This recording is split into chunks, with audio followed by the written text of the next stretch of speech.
Experts say that women recover from a divorce faster than men do. I've heard it hundreds of times. You're moping around the house, anxiously waiting for night to come pay you a visit so that you could just go to sleep and forget that life even exists. Meanwhile, your ex, she's out for the third night straight doing what's no longer any of your goddamn business. She's made it clear that she doesn't have to answer your relationship anymore. Images of her smile, they keep you up at night, alone with the blinking TV screen as your only friend in your quasi-dark room. That bitch, you think.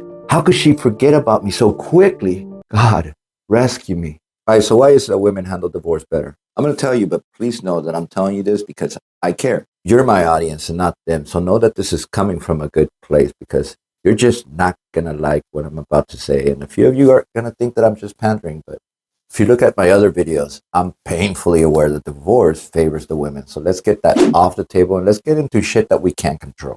According to social psychologists and my own interviews, a large reason is because after marriage, men, we become complacent. Our days are hunting. They're over. We've retired. And I see it all the time when I'm talking to guys. So what are you going to do to work on yourself? You need to lose weight. With the exception of exercise, there aren't many things that guys do to work on themselves. And a lot of us, we become either extremely uncomfortable when we're trying something new or we've given up after our split. We blame women for our woes and then she wins. What do you do for confidence? Work out. To look better, work out. To feel better, work out.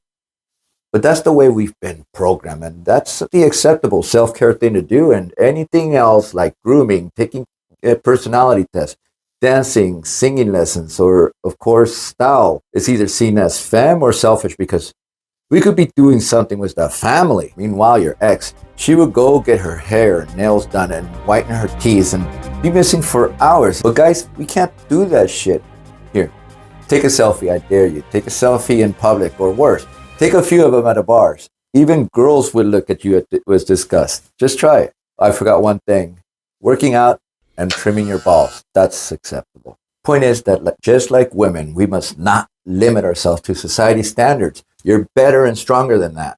Women have really become the patriarchs of the family. They go after what they want, while men, we've taken a back seat in life, and when marriage is over, we continue to take a back seat. And it's rare, it's extremely rare when I see a guy that's getting divorced, handling the divorce with the strategic planning and tactic that they would if they were getting ready for a battle. I hear attorneys say it all the time to me.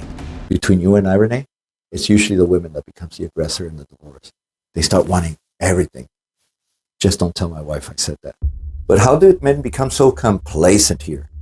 Started with women's lib and it spilled over into the snowflake culture. Whatever your opinion is, it came with consequences. And the one being that, well, they're improving themselves. We guys, we've yet to redefine our place in society. We've lost our role, we've lost our identity, and we're no longer the hunters here. Since the last century, women, they've got the right to vote. They enter the workforce with vengeance, and they're kicking our ass in the workforce. Today, there's more women than men in grad school, med school, and law school, showing me that shit's not gonna change here. It's only gonna get worse because they're gonna start making the rules. So it's time to stop complaining and get our shit together because we become victims of our own mediocrity. We've become the status quo. We're fucking IBM here, and we failed. We failed to evolve. We're failing miserably in adapting to the changes, making us complacent. And I hear it all the time that women are either hypergamous or that women's lib is taking control, and you can't have both. So which one is it?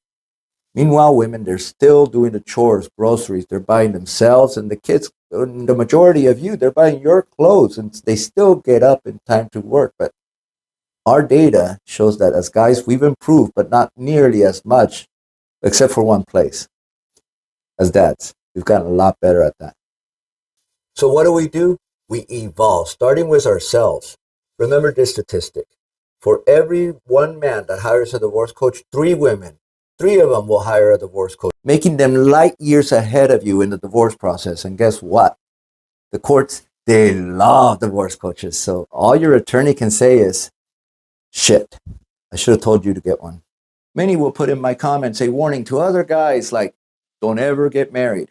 And by the way, to those that say that, to others that not to get married, I say this, that marriage is a mistake that every man should make. So leave them alone. But I also say to think differently, to think like a winner, because there is something to be said about the law of attraction here. So start by learning about your favorite person, yourself. Become more self-aware. I guess I'm trying to say is to put yourself out there and be more vulnerable, because if you're watching this, chances are, like myself included, that we became complacent and hell no. Hell no, I'm not IBM here. Another reason why men take divorce harder is because, well, we don't have a life outside of marriage. Contrary to popular belief, being a husband, it becomes our identity, and 94% of men who go through a divorce, we question our purpose in life. We go through an existential crisis after our split, whereas the female, they usually go through their existential crisis before she tells the husband that she wants out. Then they're free. But men, our crisis, it begins, and that's why divorced men are 2.5 times more likely to commit suicide than married men. We lost our purpose, but we need to find one. I was talking to a guy, and he just separated for going on 2 years, and the divorce was just finalized. He was still stuck on his breakup. He lost his purpose. He lost his why. He gave up. He's become underemployed, living with his parents, and he's weighing over 300 pounds. What bothered him the most was how he just couldn't believe how quickly she moved on. It was 2 years later, and he was still living in his past. Now imagine if that person was you. How has your divorce impacted your life now?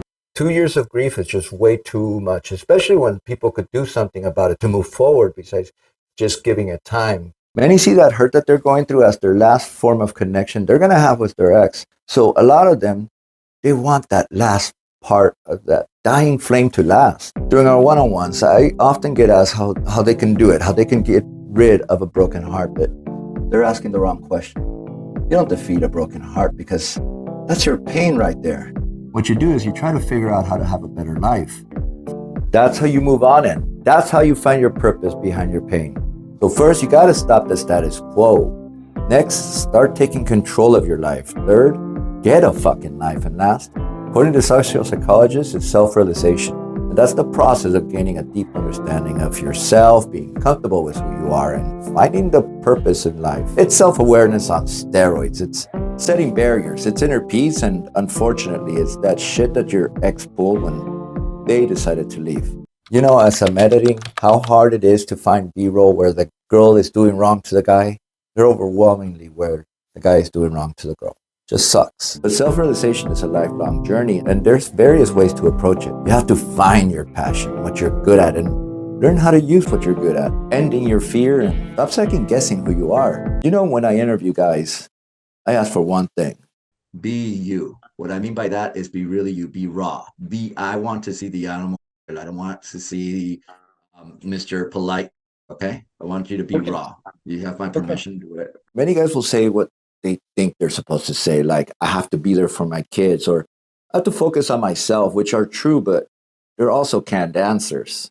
Instead, ask what focusing on yourself looks like and how to be there for your kids, because I can guarantee you that the majority of us, we don't know how to do that, and that's understandable because it's all very new to us. It's also when I break down that wall and your vulnerability comes out, where two things happen. You're going to come out of our conversation with much greater insight of your situation and who you are. And second, I come out really genuinely liking you, because believe me, those secret thoughts of yours, they're pretty normal. My point is that the more genuine you are, the more honest you are with yourself, the more you're going to be comfortable with who you are and be liked. And it's a shame if you live your life not showing who you are, because the world is missing out. And I know that when that happens and you're not showing who you are in our conversations, I feel like I'm missing out. To get to self-realization, it's going to take you to put yourself out there, to dance like no one's watching, sing like no one's hearing, and live with a purpose, be it watching this video, taking a selfie because you've been dared, or trying on that shirt and asking, does this make me look fat? Women recover from divorce faster than men because they made up their mind to leave us a long time before they told us. We already know that, but they also pictured what that would look like in their mind. Now it's your turn. See it, feel it, and live it. Yes, I know that for many, the situation's too real and we want to escape, but unfortunately, this is something that you can't get out of, and the sooner that you face this challenge, the better the outcome. Make a one-on-one with me. I'll help you get there, but the deal is that you have to be real and genuine, or if not, you're just robbing yourself and myself of you. So go to the comment section and click on the link to schedule a one-on-one with me. It's a lot easier than you think, and while at it, Join what's become Facebook's fastest growing men's divorce support group. The link is also in the comment section underneath. Thank you very much. I'ma wake up